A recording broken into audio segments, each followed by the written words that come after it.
Salut à toutes et à tous, c'est Divini. Aujourd'hui je vais vous parler des Intel Kaby Lake. Ce sont les processeurs de dernière génération de chez Intel. On va voir leur prix, les compatibilités avec les autres composants du PC, faire une comparaison avec la génération précédente et conclure. Allez, c'est parti.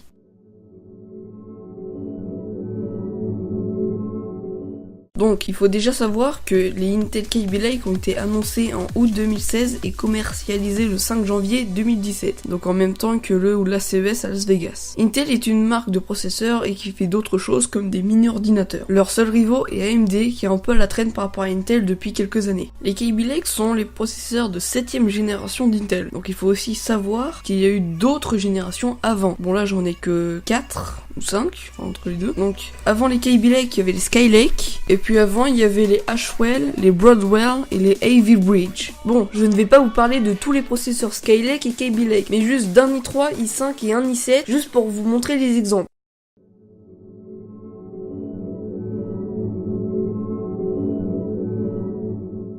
Un i3 6100 vous coûtera 140€, alors qu'un i3 7100 vous coûtera 136€. Donc on peut voir une différence de prix de 4€. Un i5 6400 vous coûtera 212€, alors qu'un i5 7400 vous coûtera 230€. Un i3 6700K vous coûtera 400€, et un i7 7700K vous coûtera 428€. Bien sûr, pour les prix, je me base sur le site LDLC et non Topachat ou Materiel.net. C'est juste une question de référence, j'utilise tout ça pour ma chaîne, donc voilà. Donc une différence de 4€ pour les i3, une différence de 17€ pour les i5 et une différence de 28€ pour les i7.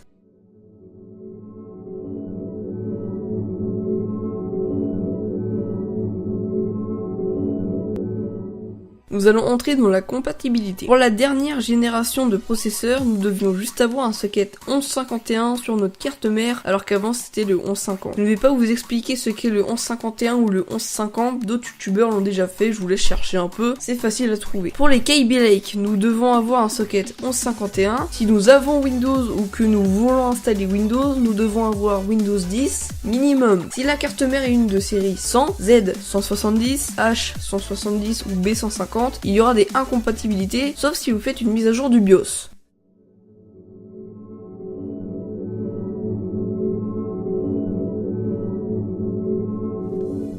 Ensuite, si nous comparons les Kaby Lake et les Skylake, nous pouvons voir que les prix des i5, i7, Kaby Lake sont plus chers que les Skylake. L'i3 7100 est moins cher que le i3 6100 et je pense que c'est la seule exception. Nous pouvons voir aussi que les Kaby Lake demandent plus de matériel que les Skylake. Là, ils nous demandent un socket 1151, mais comme les Skylake, sauf que cette fois-ci, ils nous demandent aussi Windows 10 minimum et de faire une mise à jour du BIOS si nous avons une carte mère de série 100. Si nous avons une carte mère de série 200, il n'y aura aucun problème.